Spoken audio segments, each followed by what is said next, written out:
is News 5 Special Edition. Fire lapping at hundreds of homes in Park and now Teller County. People forced to flee the fast-growing flames, although one man says he's not going anywhere. The latest evacuations and reports live from the fire lines. Good evening and thanks for joining us. I'm Nicole Vandeputty, and the Springer fire has grown to 300 acres tonight. It shows no signs of slowing. This fire started around noon today in Park County, just south of Lake George and 2 miles north of the 11-mile reservoir. It jumped into Teller County this evening, and it is at 0% containment. It's forced the evacuation of several subdivisions in both counties and shut down Park County roads 96 and 92 at Highway 24. We have several crews working this fire. We begin with News 5's Zach Thaxton, who joins us live from Park County. And Zach, what are you seeing tonight? Well, Nicole, the sun is setting here. It gives us our last look at the smoke plume from the Springer fire directly behind me right here in Lake George. A little bit of smoke coming over the horizon, much less than earlier today. That's a good thing, because tomorrow promises to be very hot and dry once again with very lively fire conditions. News 5's Ophelia Young was the first reporter on scene. She starts our team coverage.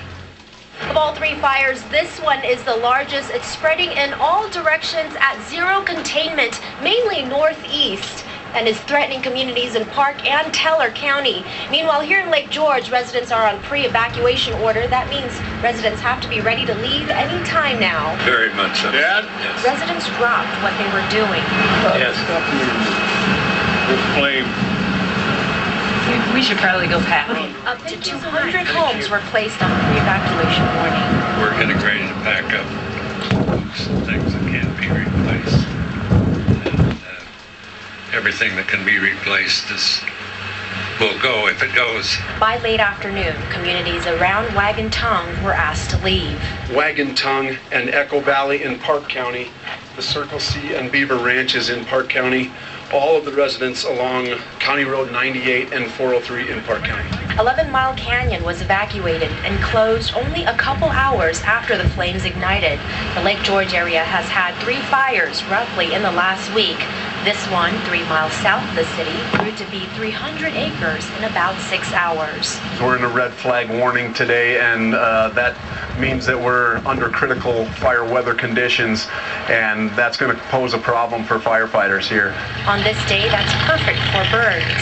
Firemen have one hope. This area is very close to where we've had numerous prescribed fire treatments, along with mechanical treatments, trying to reduce the amount of fuel loading in this area. With any luck, that will help us in getting some advantage over this fire. They say their #1 priority is life safety. If it means saving lives of firefighters and residents, they'll back off. Now, we've heard over the radio that this fire may have started with gunshots and an explosion. We've also heard from a resident that a propane tank may have been involved, but the U.S. Forest Service says they won't know the cause until later, as they are investigating this fire right now. In Lake George, I'm Ophelia Young, News 5. And again, repeating, there are several communities that are under mandatory evacuation orders because of the Springer fire. They're all within a 5-mile radius of what's called the Wagon Tongue subdivision in Park County. Here's the list once again. The Wagon Tongue subdivision, Echo Valley, Circle C Ranch, Beaver Ranch, Park County Road 403, Park County Road 98. Also, voluntary evacuation. Pre-evacuation notices remain in effect for the following areas of Teller County: Wilson Lake, Forest Glen, and Blue Mountain.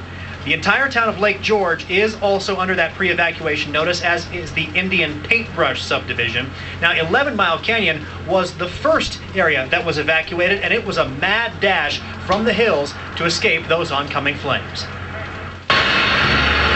Busloads of Boy Scouts make the wide turn in Lake George after being forced from camp by the Springer fire in Park County. The Boy Scouts were prepared for anything. Prepared, maybe, but still surprised to be evacuated from Camp Alexander in 11 Mile Canyon on the very first day of camp. Check-in started at 1 o'clock, so we held all our campers in the lower parking lot and then went ahead with the evacuation. More than 400 campers and as many as 85 staffers forced out, many of them from out of state and who have never seen a forest fire before. No additional badges that come along with this. Across Highway 24, Craig Landels and Sandy Mileto get the reverse 911 call to evacuate their home on the shores of Lake George. It is mandatory mandatory.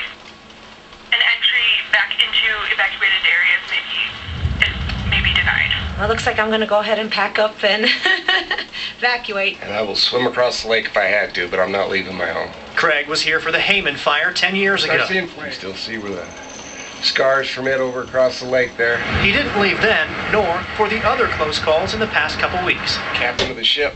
I'm going down with it if it goes down. Well, fortunately for that couple, the fire has not come close to their home just yet. As for those Boy Scouts, they're all staying at Woodland Park High School tonight, and if there's not enough room, overflow room is set up at the Woodland Park Middle School. We'll have much more coming up tonight at 10. For now, live in Lake George, Zach Thexton, News